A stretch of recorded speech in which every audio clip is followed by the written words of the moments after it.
Tiende pamoja ni mtima umo. Tiende pamoja ni mtima umo. Tiende pamoja ni mtima umo. Tiende pamoja ni mtima umo. Tiende pamoja ni mtima umo. Tiende pamoja ni mtima. Question B8 says a cell phone charger has a transformer with 2000 turns in the primary coil, which converts 240 volts AC to 6 volts AC, and a rectifier that converts 6 volts AC to 6 volts DC. What do the letters AC and DC stands for? So here we see conversion from AC to DC. Now, AC simply means alternating current. AC is alternating current. DC is direct current. So part 1 is asking for AC, which is alternating current. Then part 2 is asking for DC, which is direct current. Right, we go to B. How many turns are in the secondary coil of the transformer? So here we need to come up with a formula which talks about the relationship between number of turns and voltage. So we know number of turns over number of turns is equal to voltage over voltage. So here, if here is primary, here should also be primary. Here secondary, there secondary. This is how easy to remember this formula. Then from there, you now look at what do you want. Here they are asking us to find the number of turns in the secondary coil. So we can cross multiply. NSVP is equal to NPVS. And then eventually we make NS the subject of the formula by dividing by VP, also here by VP. So that VP cancels out, then NS is NP VS over VP. Now, let's go back to the question. The NP, number of turns in the primary, they are 2000. So we have 2000 turns times VS, that is voltage in the secondary, which is 6 volts. And then we divide it by the voltage in the primary, which is 240 volts. So the volts, they cancel out. Voltage there cancels out. Then we remain with number of turns. Then we evaluate this. What do we get? We get 50 turns. So the primary has 2000 turns. The secondary has 50 turns. Part C is saying, draw a label diagram of a step-down transformer. The calculation that we have made are able to tell us whether this is a step-up or a step-down. Now, what is the difference between a step-up and a step-down? A step-up transformer has more turns in the secondary, fewer turns in the primary. And the opposite is a step-down. A step-down transformer has more turns in the primary and few turns in the secondary. So here we see that we have more turns in the primary, 2000 turns, and we have 50 turns in the secondary. So this is actually a step-down transformer. So to draw this transformer, let's just show that the secondary, which is also the input, has 2000 turns. And then we have the two lines there, which are showing the core. And then we have, again, the coils on the other side, which is the output. But remember that the number of turns there must be fewer than the number of turns on the other side. So this diagram clearly shows a transformer, the diagram showing the transformer. Right. Let's look at B9, which is the last question in section B. So it is saying the symbol uranium here has 218 and 92 there. Represents the nucleus, of course, of uranium with the nuclear number. We have those values there. 238, of course, sorry, 238. 238 as the atomic mass. Right. Then, and the proton number 92 down there. State the meaning of nuclear number. So, when they are asking you to talk about the nuclear number, what makes up the nucleus? So, when you look at the nucleus, in the nucleus, we have protons and we have neutrons. So, the nuclear number is the number of protons and neutrons in an atom. So, these two makes up the nuclear number, protons and neutrons. Right. B, a nucleus of uranium-238 decays to form a nucleus of thorium by the emission of alpha particle. State. Now look here. We are talking about alpha particle. What are the properties that are associated with alpha particle? Here, when there is giving out of alpha particle, we see reduction in the atomic mass. We also see reduction in the atomic number. Now, look at the question, what it is saying. State the proton number of alpha.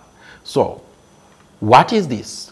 Alpha, we know it is helium nucleus, which has 4 as atomic mass and 2 as atomic number.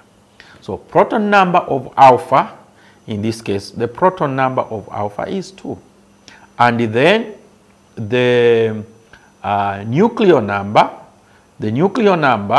of alpha, which is the same as the atomic mass, is actually what? 4. Then the proton number of thorium. When you look at thorium there, what is the proton number when it gives out the alpha? When you look at the proton number of thorium, thorium actually it has the proton number of what? 90, and the nuclear number of thorium, in this case, it is 234. Remember, thorium is an isotope. And if it is an isotope, it may have, it has actually same atomic number, but different atomic masses. But looking at the one which is stable, which is found on the periodic table, the atomic mass or the nuclear number is actually 234. We are going to look at section C of 2019 internal paper. So, section C. Section C basically has 3 questions. Out of these 3 questions, you are required to answer 2. But in this case, we are going to look at all the 3 questions. Okay? So, instructions are very clear. Answer any 2 questions from the section, from this section, in the answer booklet provided.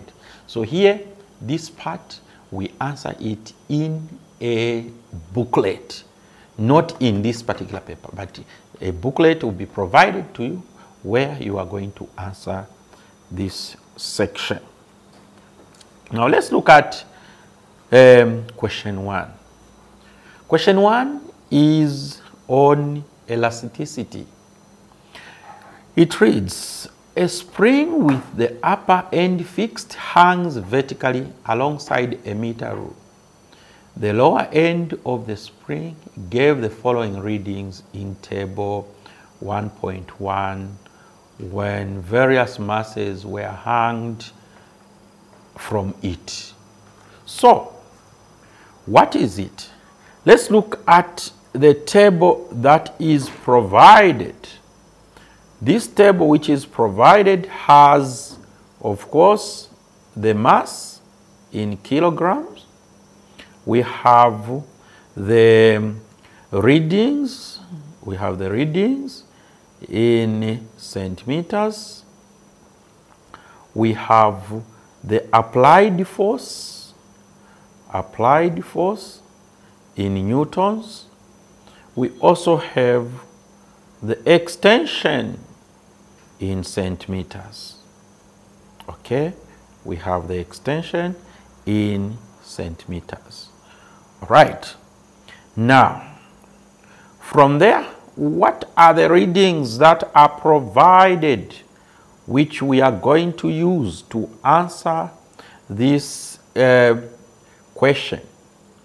So, the readings include the following.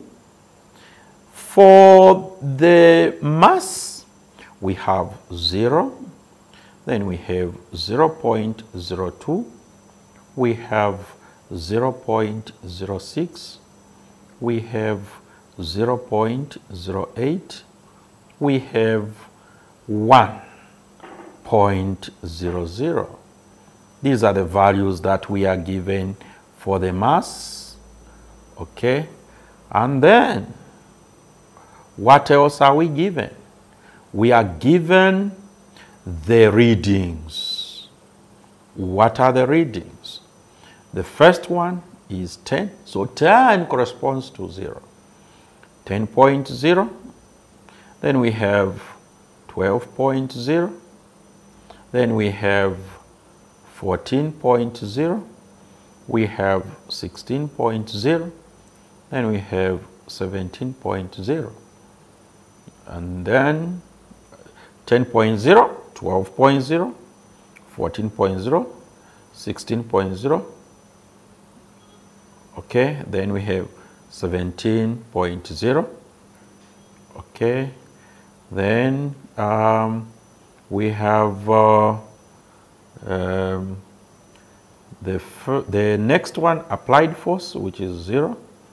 Then we have 0.2. Then we have 0.4.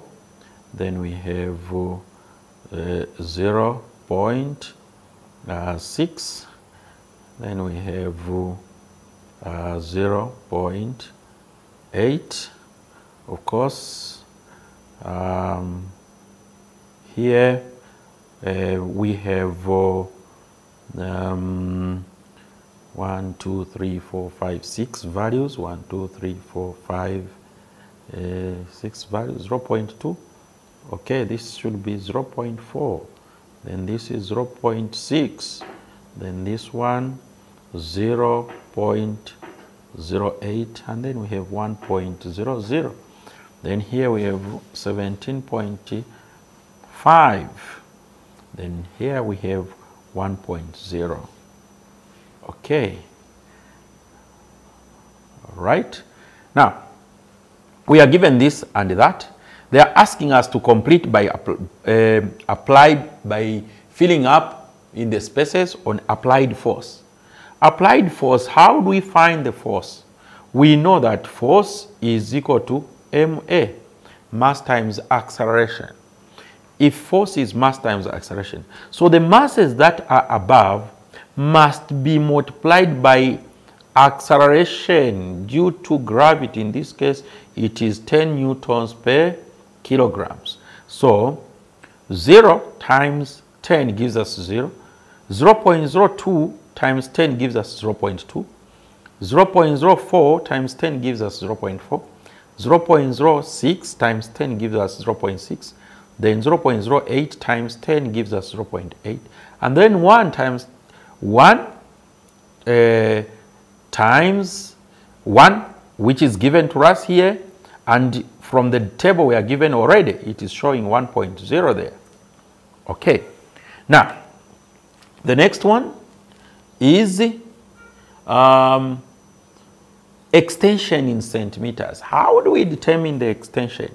So to find the extension, which we are going to fill up the last part here, is that we have to subtract. To find the extension, we have to subtract the values that we are given by 10, because 10 was the length of the spring before any load is connected to it. So in this case, the first one is, of course, 10 minus 10, which corresponds to 0. Then we have 12 minus 10, which will give us 2. We have 14 minus 10, which will give us 4. We have 16 minus 10, which will give us 6. We have 7 minus 10, 17, of course, minus 10, which gives us 7. And then, of course, at the end there, we are given 7.5. All right. So we have filled in the what? The table which has been provided in a question. Just by filling the table, you get 1 mark, which is provided there. Now, from there, it is asking us to state Hooke's law. State Hooke's law. What is Hooke's law talking about? Hooke's law is talking about the force that is applied and the extension. So Hooke's law states that the force applied to an elastic is direct proportion to its extension, provided the elastic limit is not exceeded. Force applied to an elastic is direct proportion to its extension, provided the elastic limit is not exceeded. What is the elastic limit? Elastic limit is actually a point at which an object or a spring or an elastic can no longer obey Hooke's law. Meaning, at this point, if it is plotting a graph, you see the graph curving, going in a different direction. Now, here, part B, copy and complete the table for the values of applied force N and extension. So here, we are told to plot a graph. We are now going to plot a graph, and this graph is talking about the force applied. So y-axis will be the applied force. This will be the applied force. And x-axis is actually going to be the extension. So when we look at applied force against extension, these two quantities are starting from the origin, which is 0. And then you look at the correct scale. So my scale will be, okay, 1, 2, 3, 4, 5, 6, 7, 8. We have to plot this on a graph paper. 3, 4, 5, 6, 7, 8. This is extension, which is in centimeters. Then force applied, I have 0, okay, 0.1, 0.2, 0.3, 0.4, 0.5, 0.6, 0.7, 0.8, 0.9, and 1.0. Remember that force applied is in newtons. This is newtons. Please don't forget to label the axis, the y-axis, and the x-axis. Right, from there, we now put the coordinates. The first one is force 0.2 and the extension 2. So I'll have my point there. The next one is 0.4 and 0.4. So we have 4 and 0.4. So it will be there. The next one will be 0.6 and 6, okay, which is 6 and 0.6. So I'll put my point there. The next one will be 0.8, which should correspond with 7 and 0.8. Okay, so my 0.8 is there. Then from there, we have 1 to correspond to 7.5. So 7.5 is there between 7 and 8. And then having put my points there, I now plot my graph. So I have a straight line from here. It goes up to that point. Then from here, it now starts curving, going in that direction. Remember, this is a curve, so it should not have the corners. Okay. So here is my graph that I have plotted. Then from there, they are asking us to say, on the graph, show the elastic limit. The elastic limit in this case is a point where the graph starts changing what? Direction. So this is the point. At this point, it is no longer obeying the Hooke's law. So this is my elastic limit. At this point, no matter how you apply force, it will not correspond to the extension. Okay. Then we have done with question C1. Question C1, they are asking us to state Hooke's law, which we are saying the force applied to an elastic is directly proportional to its extension, provided the elastic limit is not exceeded. Then from there, you plot a graph. Now remember, when you are plotting a graph, you ensure that your graph must cover more than half of the graph paper. It must cover more than half of the graph paper. This is done by one, choosing the correct scale in the x-axis and also choosing the correct scale in the y-axis. So in this case, my scale shows that the x-axis from 0 to 1 there are 10 lines here. All right. Then from 0.1 to 0 there, again, there are 10 lines. There are 10 smaller boxes rather. All right.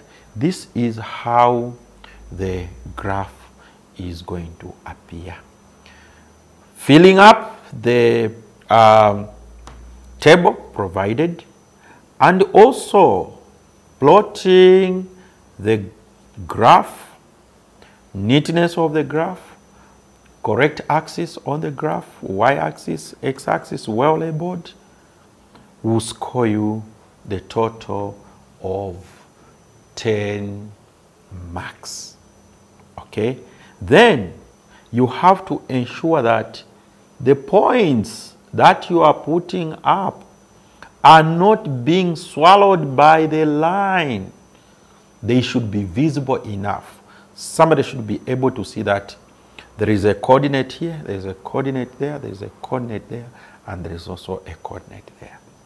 Then the last part, they are asking us to plot the graph. And when drawing this graph, remember to use a sharp pencil. Remember to use the sharp pencil. And this is a curve. It should not show the corners where it is bending from. Right. So when you look at this, you can see that this coordinate here, it's 2, 0.2. This coordinate here is 4,0.4. You don't need to show this, of course. Just putting the points is enough. This coordinate here will be 6,0.6. Okay, then this coordinate here will be 7,0.8. Then the last one there is going to be 7.5,1. These are the coordinates that we have. And make sure that the graph passes through the appropriate coordinates. It may not pass through all the coordinates. There are times that some coordinates may be off the line. Leave them. You don't need to force the graph so that the graph passes through all the points. At the end of the day, instead of having that smooth curve, you have something like an ogive, which is totally wrong. Right. Remember again that this is the force, the title of the graph, force versus extension. This is the force against extension. That is our topic or heading of the what? Of the graph. Right. From there, we now look at the next question. This question is on electricity. Remember, all the questions that are in section C, they are carrying equal marks. It's 20 marks. So there are 3. You are required to answer 2. And that is 2, which is 10, 10, total 20 marks. All right, we move to the next question, which is C2. 2 lamps S and T of resistance 200 ohms and 300 ohms respectively are connected in series with a 240 volts mains as shown in figure C2.1 below. So let's draw the circuit that we are given. So we have that. This is our power supply. Okay. Then from there we have one resistor there. Then from there we also have another resistor here. Okay. And then we have our circuit, which is roughly like that. This one here, there is a point, which is point V. This one is lamp S. This one is lamp T. This lamp T has a value of 300 ohms. Lamp S has a value of 200 ohms. Then we are told that there is a power supply of 240 volts. Okay, so this is what the question is telling us. Now, the first part is saying value the current at point V.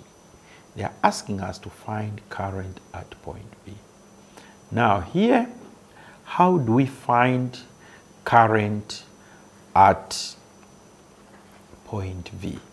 So for us to find current at that point, first of all, we require to calculate the total resistance. How do we find the total resistance? To find the total resistance, we look at how these resistors are connected, and we see that these resistors are connected in series. If they are connected in series, then we use the formula for series connection, which says total resistance is equal to resistance number 1 plus resistance number 2. And then the value of resistance number 1 is 200 ohms plus the value of resistance number 2 is 300 ohms.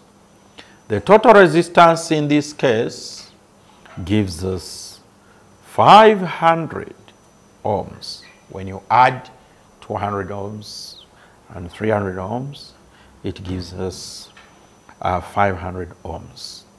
Now, when it gives us that, they are asking about current. So we now say current is equal to voltage over resistance. Voltage over resistance. And then what is our voltage? Our voltage from the diagram, we are told it is 240 volts. And then we divide it by total resistance, which we have just calculated, which is 500 ohms. So there, you evaluate it using your calculator. You find that the current 500 into 240 gives us 0.48 amps. This is the current at point V. Point V is here. So at this point, the current is 0.48. Right. We go to part B. Part B is asking us to calculate the potential difference across lamp S. Potential difference across lamp S. So PD across lamp S. Now, what is PD? Potential difference in this case is the voltage. They are asking us to find voltage across lamp S. Now, we know that current is equal to voltage over resistance. If current is equal to voltage over resistance, then we just have to make V the subject of the formula, which is voltage is equal to current multiplied by resistance. So we multiply current and resistance, it will give us the voltage. Now here we are looking at lamp S. So lamp S, what is the current? Now one interesting thing that we need to understand here is if resistors are connected in series, current in all the resistors is the same. Even if you have 5 resistors, as long as they are connected in series, the current that is passing through all the 5 resistors is the same. Now here we see that we have 2 resistors, one with a value of 200 ohms, the other one with a value of 300 ohms. So the current that is passing in the 200 ohms and the current that is passing in the 300 ohms is the same. So in this case, we calculated that the current that is passing through that circuit is 0.48 amps. So this becomes our current, 0.48 amps times the resistance. Now here, we are not going to consider all the resistors that we are given, but we just have to consider one, which is lamp S. When we go back to the diagram, we are told lamp S has resistance of 200 ohms. So we have 200 ohms as the resistance for lamp S.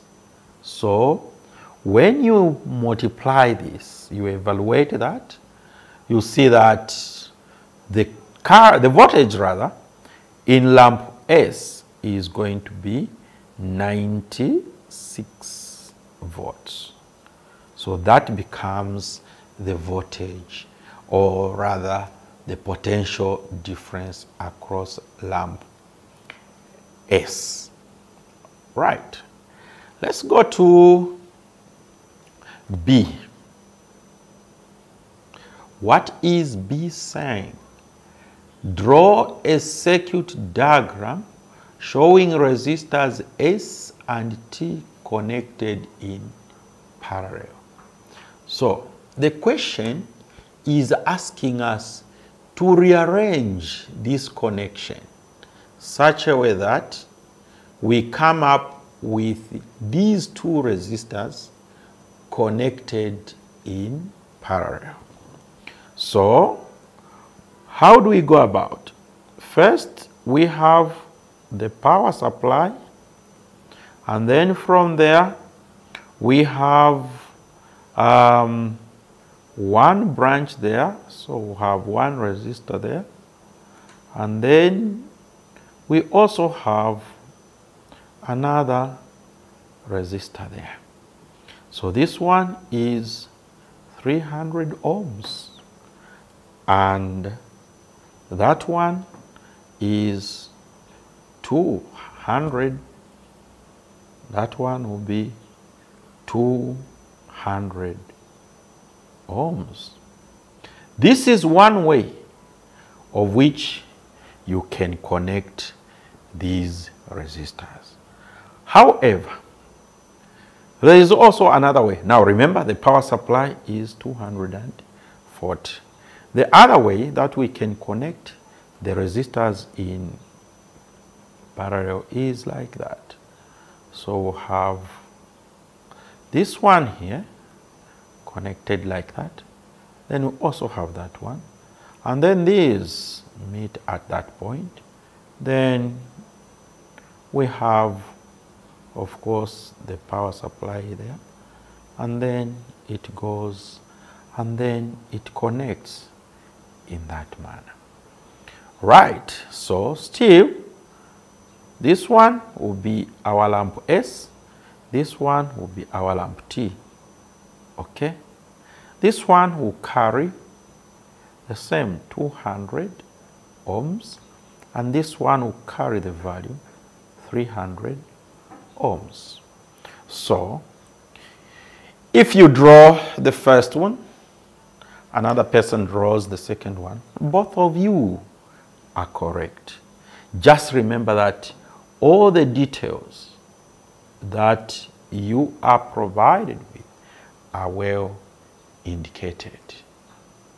Right. So we have one of the two will be able to be placed at that particular point. Let's go on a break. When we come back, we'll come and continue from question C to C, to see how we handle questions to do with the electricity. Thank you so much. Okay, let me know how it goes. I will. I need to go now. And don't forget to check up on your brothers. Ziba mami, I will. I really need to go. Nisachedwa. And also wish your dad a happy birthday. Bye. Ish, my mom. She never stops talking, but I'm not complaining because I love our conversations. And MTN's 777 just for you makes life and communication so much easier. especially for a student like me, cause sinisebenza just yet. So, with 777 just for you, I get special discounted data and voice bundles that allow me to do my schoolwork with ease and keep up with the latest trends online. I get to call my family and friends, plus there's also a gift folder. To cut the long story short, I talk more and browse longer. That's my mom. I better video call my dad and brother before class. MTN gives you so much more with 777 just for you. Enjoy amazing day and night bundles, super fast 4G data bundles, Loco Nilaka, and more. Plus, you also get a special gift from us. Simply dial *777# and select an offer of your choice. Sekelela, we are on your side. MTN.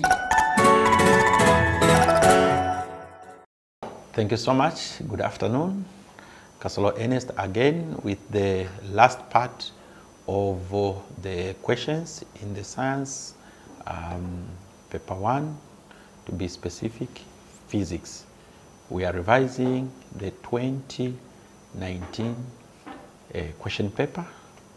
This was done by internal students. So we have done section A, which is multiple choice. We have also done section B, where we are providing short answers and short narrations. Now we are dealing with section C, where there are 3 questions that are provided. Then from there you answer 2. We have already answered C1. We are now looking at C2 part C.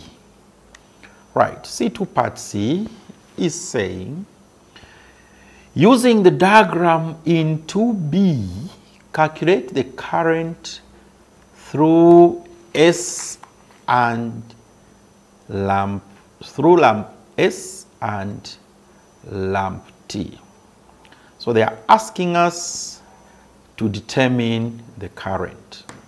Now, here we should understand that the resistors have now been connected in parallel. So if the resistors are connected in parallel, current is different now, right? The concept that you need to understand is, if resistors are connected in series, current is the same, but voltage across each resistor is different. Now, if the resistors are connected in parallel, voltage across the 2 resistors is the same, but current in each resistor is different. So let's see how different the current is here. Let's look at in lamp S. In lamp S, current is equal to V over R.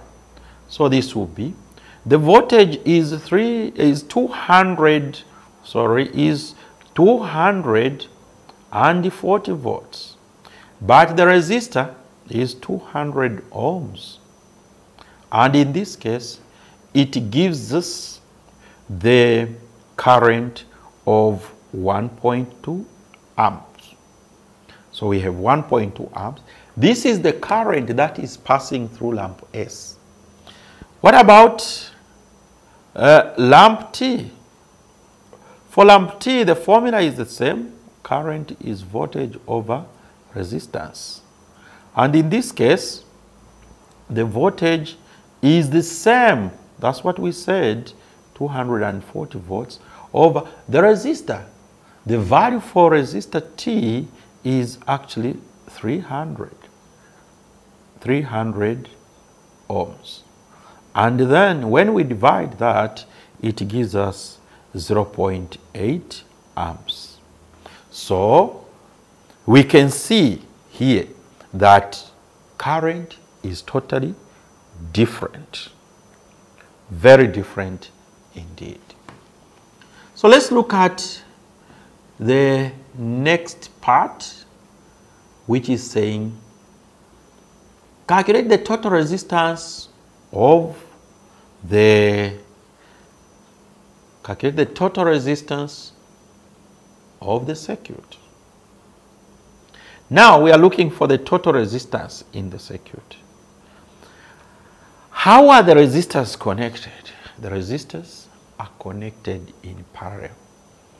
So there are two methods that we can use to work out this. The first one is 1 over RT by putting down the formula for total resistance. In this case, in parallel is equal to 1 over R1 plus 1 over R2.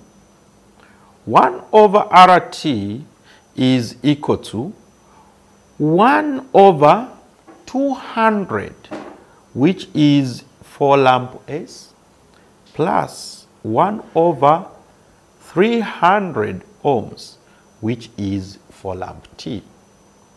1 over RT is going to be, in this case, we find the common denominator. The common denominator is the number of which these two values can go into without giving you any remainder. So this will be, the smallest common denominator that we have is 600. So 200 into 600 is 3. 3 times 1 still gives us 3. Plus 300 into 600 is 2. Even if we multiply by 1, it will still remain 2. Okay. 1 over RT is equal to, when you add that, it would be 5 over 600. 3 plus 2 is 5 over 600. From here, you are not supposed to divide, but first we have to cross multiply, because the question is what is the total resistance, not what is 1 over total resistance. So from there, we cross multiply, which will give us 5 RT is equal to 600. And then we divide here by 5. We also divide there by 5. And then our RT is going to be 120 ohms. This gives us the total resistance in this particular circuit where you have 200 ohms and 300 ohms connected to 240 power supply. The total resistance is 120.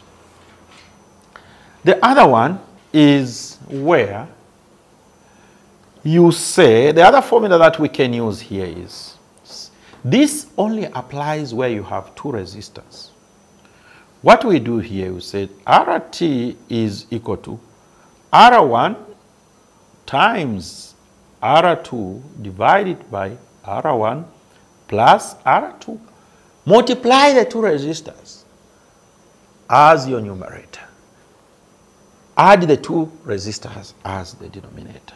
So this will be 300 ohms times 200 ohms divided by 300 ohms plus 200 ohms.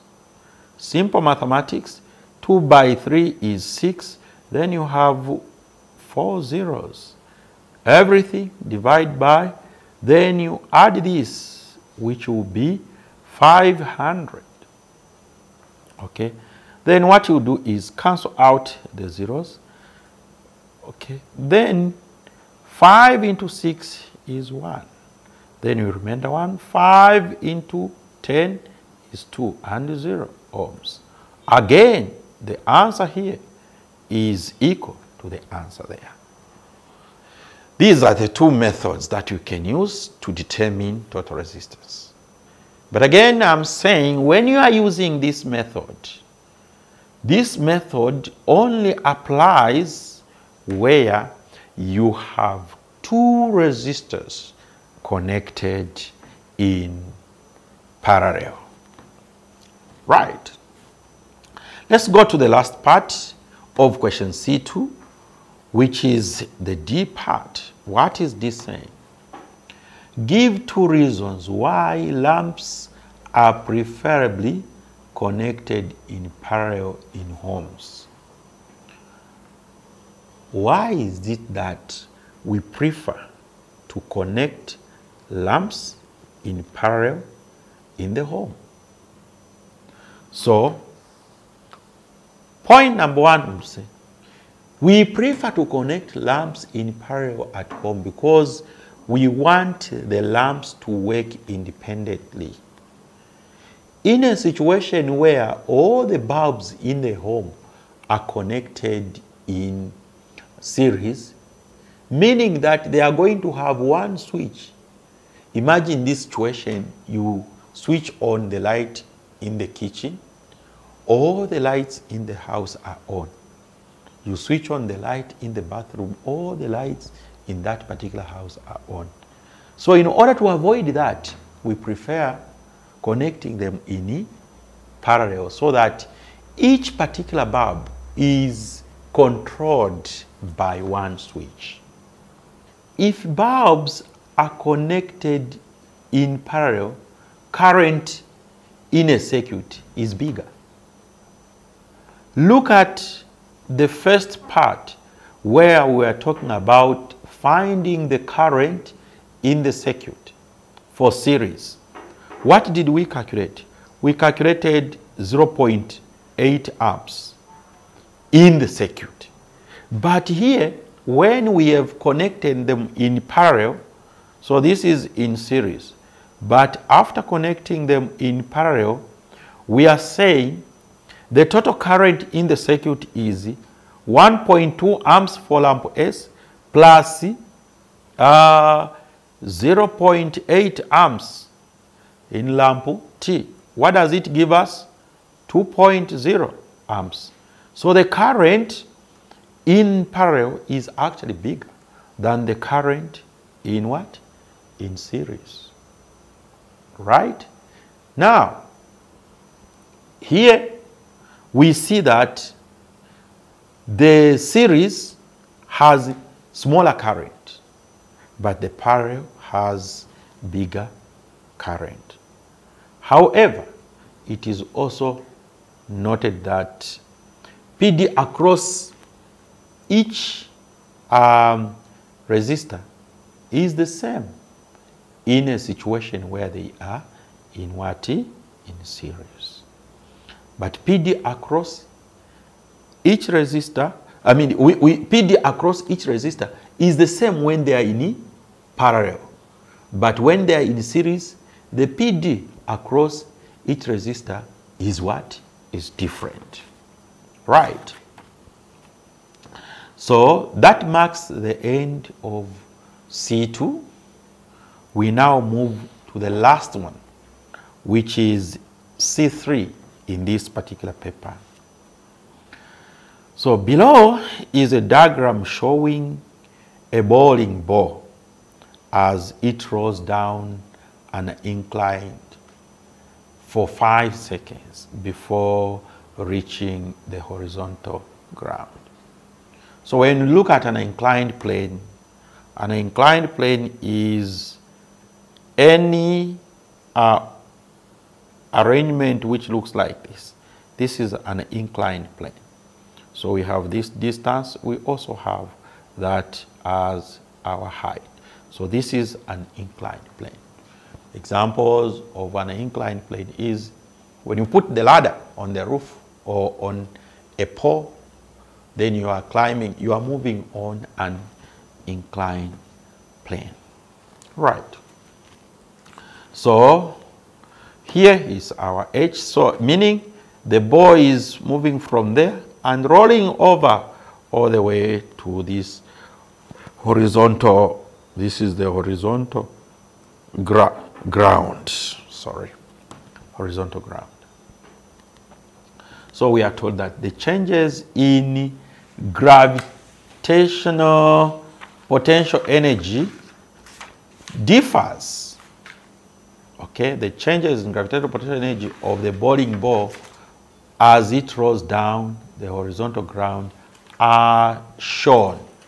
So we see the changes in gravitational energy as it rolls. So what do we have there? We have the table. The table is showing the time elapsed in seconds. Then we also have the potential energy in joules. We have potential energy in joules.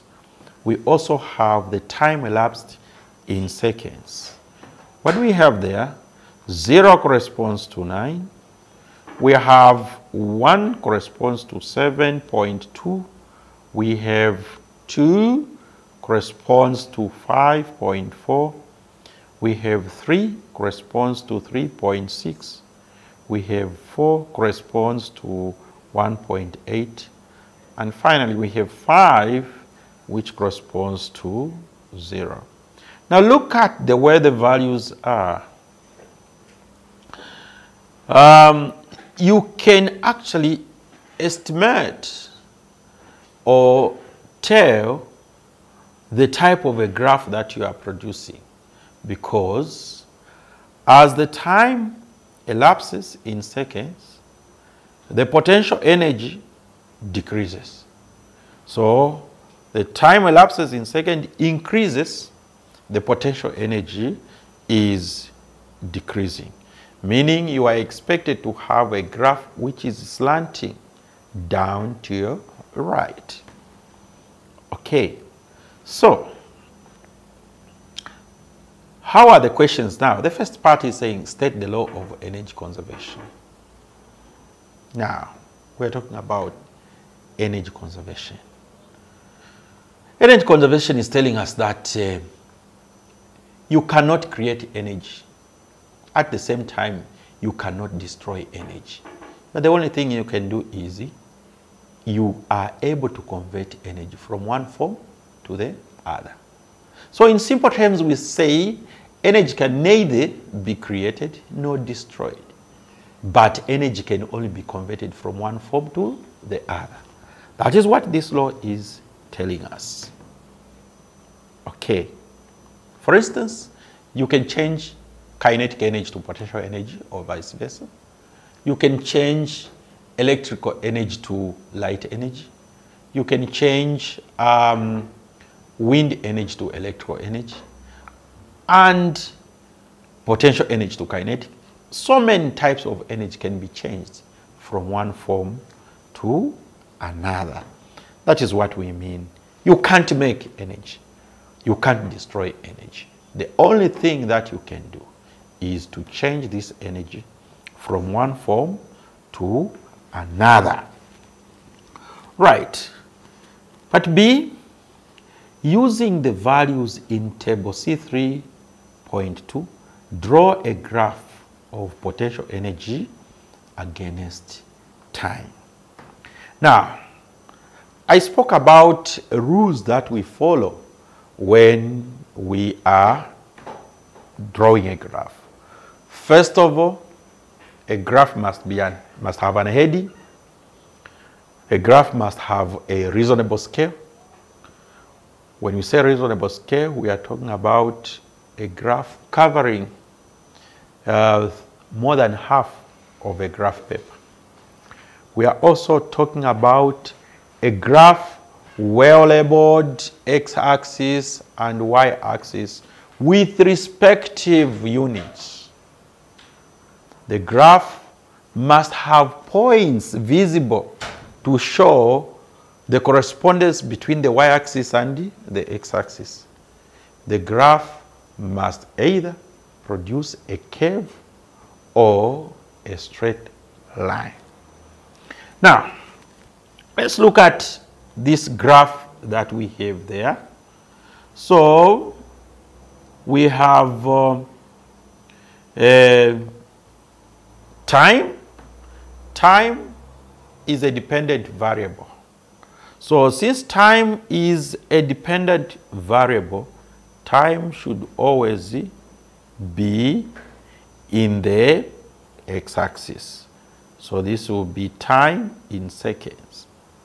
Then on the other side, we have potential energy. Potential energy is an independent variable, and we said this should be in joules. Then here it is in seconds.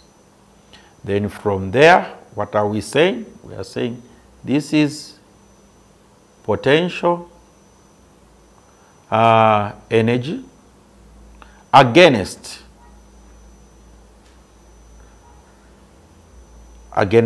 time. Okay, this graph is showing potential energy against time. Potential energy time graph, if you like. All right, then reasonable scale. When you look at the time is straightforward. It will have 1, 2, 3, 4, 5. Very clear and straightforward. Then from there, starting from the initial 0. Then let's also consider the potential energy also from 1 up to 9. So we have 1, 2, 3, 4, 5, 6, 7, 8, 9. Right? 1, 2, 3, 4, 5, 6, 7, 8, 9. Now remember, you have to do this on a graph paper. Then, what are we saying? We are saying 9 must correspond to 0. So we have that mark there. Then we have 1. This is 1, 2, 3, 4, 5. 1 must correspond to 7.2.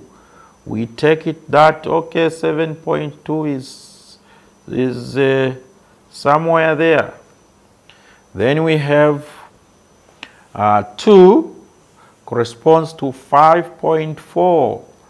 5.4 is somewhere there, near 5.5. Then we have 3 to 3.6. 3.6 just closer to somewhere there. And then we have 4 corresponds to 1.8. 4 is corresponding to 1.8. 1.8 is closer to 2. Then we have 5 corresponding to 0. So we have that. Now from there, we are able to produce a straight line. This is now a straight line. Remember, don't pass through the points more than once. So we are now producing a straight line from that point coming straight, then hitting that point there. Should be a straight line, not an ogive. Okay? Remember, we are not following the scale here. That's why some points have been seen to be this side, but this is a clear graph that we are expecting to get. Now, having gotten that, then we are going to use the graph to answer the questions that are provided. C is saying, calculate the height h of the inclined plane when the potential energy is 9 joules if the mass of the ball was 900 grams. What are we given? We are given potential energy, which is 9 joules. Okay, what else do we have? We have the mass of this ball, which is 900 grams. What else? Remember, there is the gravity there, which is 10 newtons per kilograms. What are some of the things that you should be able to remember when handling this question? The thing that you should be able to remember is when you are calculating a potential energy, every time the mass must be in kilograms. But looking at what we are given there, the mass is in grams. So we'll quickly convert this mass from grams to kilograms. Okay, so we are saying we quickly change the mass from grams to kilograms. Now, we are saying kilo means 1,000. So we'll divide 900 by 1,000 so that it gives us 0.9. Now it is in kilograms. Then from there, we have now all the values that are needed for us to calculate the height. We have to put up a formula for potential energy. What is the formula? Potential energy is equal to mgh, mass times gravitational force times height. What is the mass? The mass, we have just calculated it. It is 0.9 kilograms times gravity, gravitational force on the Earth, it is known, that is 10 newtons per kilograms, times the height. What else? Potential energy is given to us. It is 9 joules. Okay. Now, from there, what do? We evaluate 9 joules is equal to 0.9 times 10 is the same as 9. Okay, 9h. Why 9h? Because this kilogram goes with that kilogram. Okay, and then we have the Newton remaining there and the joule this side. So 9 joules is equal to 9 Newton H. Then what are we doing? If 9 joules is equal to 9 Newton H, then we divide both sides by 9 Newton. Even here, 9 Newton. This and that goes. Therefore, our height is 9 joules divided by 9 Newton. What is this? Newton, joule per Newton is the same as a meter. So this will give us 1 meter. This is actually the height of our inclined plane. Now, having looked at that, then we are saying using the graph, estimate the kinetic energy of the bowling ball at time 2.5 seconds. So here you go back to your graph and say at time 2.5, so what you do is you from 2.5 draw a line touching the graph.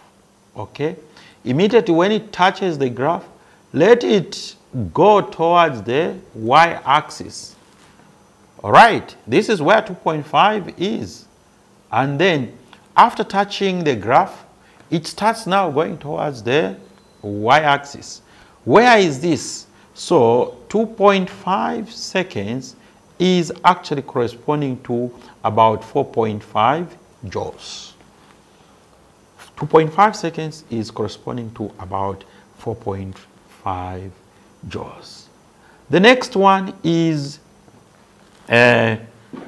you also estimate the energy, the potential energy at 4.0 seconds. So at 4.0 seconds, you go on 4.0, draw a graph, let it go up, and then when it touches the graph, let it go towards the y-axis. Then where it meets there, which is about somewhere 1.8 joules, or 1.7, 1.8, somewhere there. When you're using a graph paper, it nicely comes out without problems, because you just follow those small lines that are there. So this marks the end of the 2019 paper. I'm sure you have understood it very well, and you are able to handle most of the questions that are actually similar to what we have done. Remember, no question is new. Most of the questions are actually repeated. So by going through past papers, you are going to learn a lot. And by going through past papers, you understand how questions are actually asked. And by listening to this particular program, you are going to understand how to handle questions in science, in mathematics, and other subjects that are actually presented on this channel. Thank you so much, MTN Zambia, for you to bring this program. It is helping our pupils very well to answer questions in different papers. My name is Ernest Mukwesa Kasolo, a physics teacher.